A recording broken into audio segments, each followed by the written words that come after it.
Hi, Cameron McKenzie-McHarg, former Olympic rower. And today we're going to talk about just the basic 101 of how to do the rowing machine correctly.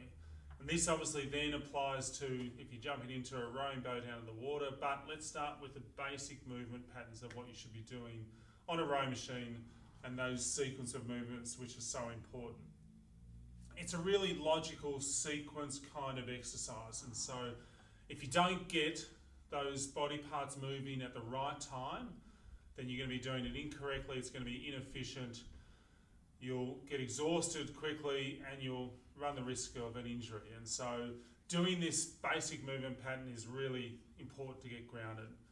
Now, within rowing, and sort of at the very start of it, it's about a strong position at the back, shoulders a little bit behind the hips, and sitting tall out of the seat, so you're not sort of slumping, but really nice tall position, sort of handle at the chest. And the first part of the movement is really simple, so it's just hands away. That's the very first part of the movement that you want to see. Why this is important is that you want the hands moving so that that leads the body, and then as the knees come up, your handle's well clear of the knees. And so you sometimes see when people haven't got the hands away quickly, they have to come over the knees and the knees get in the way. So it's a really simple movement, hands away.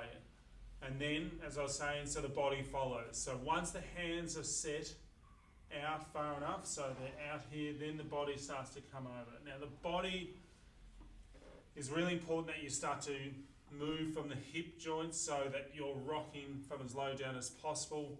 And so it's hands away and then with the body over. Once we get this range of movement with the arms and bodies, this should stay then consistent in the same position then as we start to roll forward. And so that's really important to note, is that sometimes you see when people get their hands away and bodies over, as they start to roll forward, they lose the position, they go up or they go down in terms of where the body is.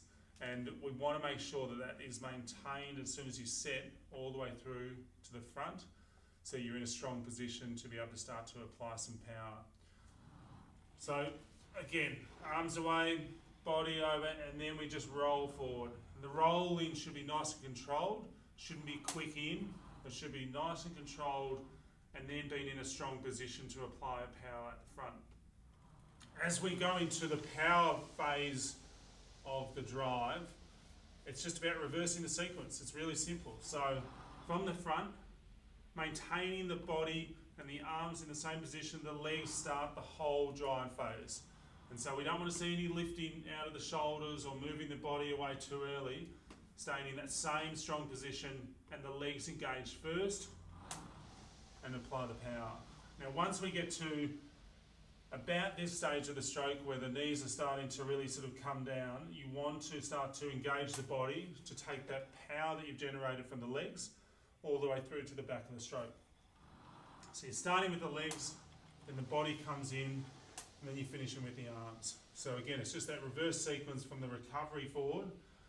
That's how we apply the power back.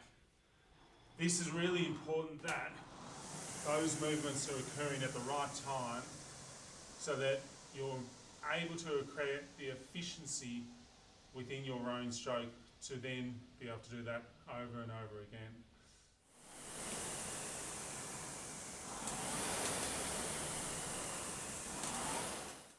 Really simple, basic sequence, but so important to get right to start to improve on the rowing machine. Thanks for watching that video. If you liked it, click the like button. You can share it with your friends or click up here to watch some of our other videos.